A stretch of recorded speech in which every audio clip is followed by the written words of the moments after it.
I ain't unstable, won't be ungrateful, appreciate you.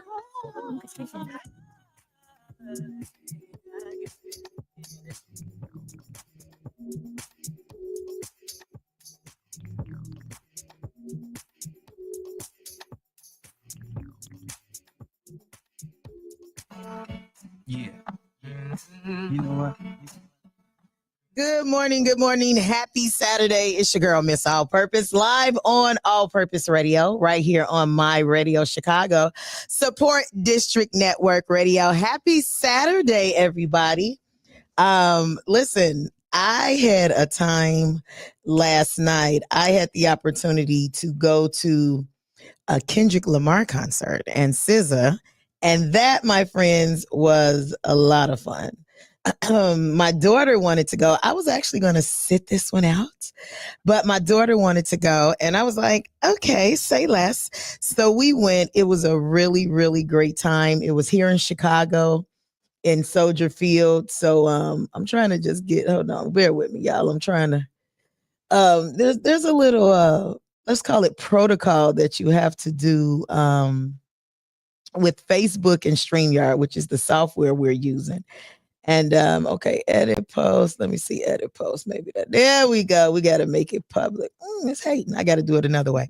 Anyway, super excited. I have a great guest today because everybody is about their money, if you know what I mean. So listen, I got to get my sound effects. Hold on. Let me make sure I get my sound effects ready. You know what I'm talking about? All right, here we go. I want everybody to help me introduce my guest today. Her name is Nia. What's this thing? Hold on, y'all. Why is this act? I'm gonna have to get we call it tech support in here. 1 second. Okay, no, I don't want to do that. I do want to unmute her. Can't unmute your guest because they choose to mute themselves. Okay, it's not on me, girlfriend. So mute yourself. I hear. There we go. Let me turn me down. Okay. How are you today? Happy Saturday. Happy Saturday. I am doing good, feeling good. Good. So listen, now we are all about the money around here. And from what I understand, you are the best financial educator around. I mean, if you ask me, that's what I'm going to say. Well, I believe you. Why don't you introduce everybody, tell them your name, and give them a little bit about yourself? So my name is Nia Adams. I'm actually born and raised in Chicago. So I now live in the Atlanta area, but I just moved here maybe a year and a half ago. Before that, Chicago all day long. So definitely love to talk to my people. What I am is I'm the coins confidant. So essentially, I help people build the confidence and clarity to crush their money goals. Okay. That's the best way for me to put it. Okay. Yeah, you know what? When I saw your phone number, because I'm always trying to get people to come in studio. So this morning when I saw your phone number, I was like, I know that area code. I'll be there in July. Okay. Well, you're more than welcome to come back. So let's get right into it. How did you become the coins confidant? Like, were you always in money management? Were you always good with money? Were you bad with money and then got good with money? Give us a little bit. I didn't even know money. I didn't even know money name. I had to learn what money name was. Okay. Just growing up, I grew up on the west side of Chicago, and I was the third child to a young teenage single mother. So just naturally, life automatically presented some financial challenges, and I didn't really learn much or have conversations about money. We didn't have personal finance classes in school and different things like that. So I was out here in the daylight with a flashlight. So the first relationship and lessons I had with money was me messing it up. It was me messing out my credit card, being evicted, bankruptcy, foreclosure, running a credit card, like all the things. And I suffered a lot of it in silence because I felt like it would be a burden to somebody else or judge me. What are they going to say? And things like that. And so I quietly got the books because this was before Google and YouTube. Okay. I had to get the books with the little tabs on the side and the highlighter, old school. Yes. and figure it out. But as I start to figure it out and make strides, my friends or people around me who would see me making the strides start approaching me, asking me questions like, well, how did you do that? And that was like a big moment for me, because that's when I realized, like, you're not the only one dealing with this. Right. Other people don't know either. But before that, I just always felt like I was on an island.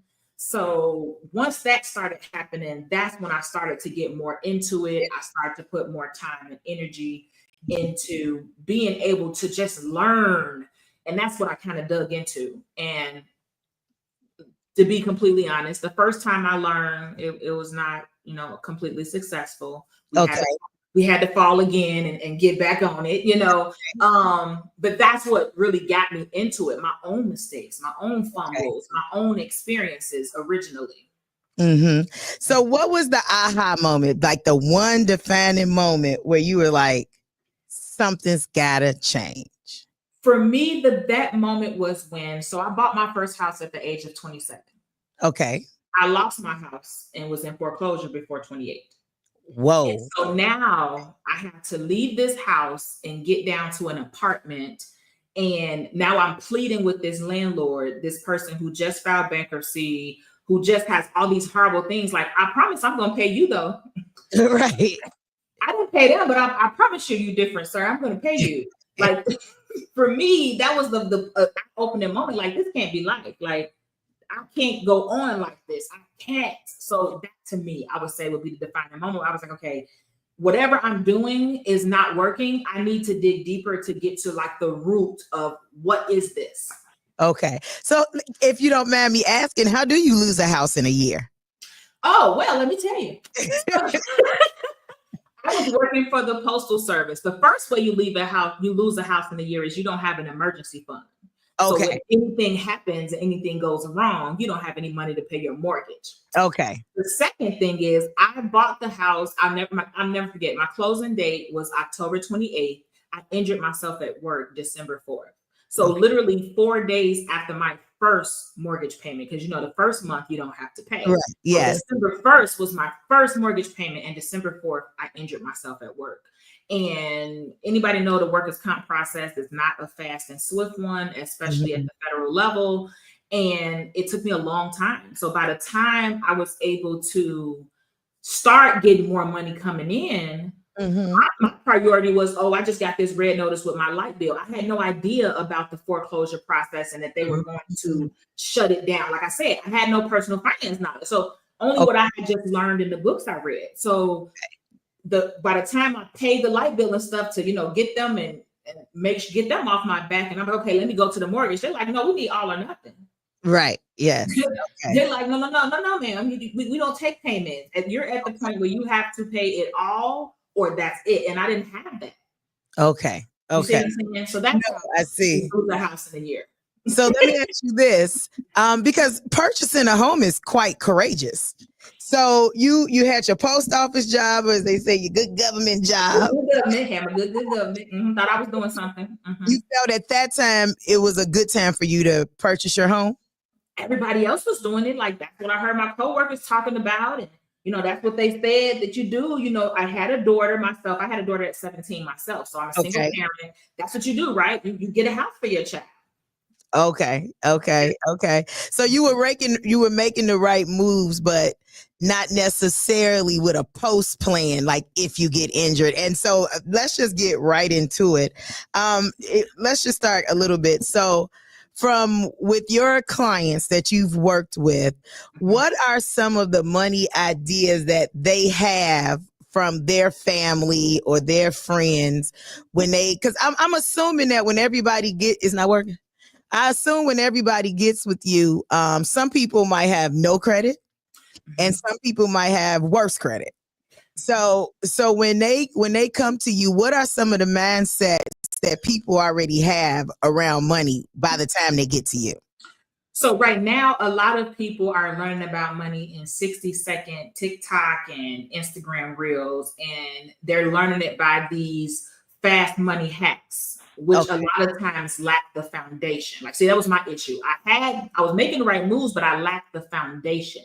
Okay. You know what I mean? You can't build without a strong foundation. Yes. And so that's what they come like, oh, I can do this and I can just go get these credit cards, get these points because, and then it went downhill from there because you didn't have the money to pay off what you were charging those credit cards. Like, it's a great idea. Right. You Right. have to pay them next. Like, you can't just keep charging to get the points because now you're actually paying way more interest than they're ever giving you in points. So they'll gladly keep giving you points. Other than that, you got the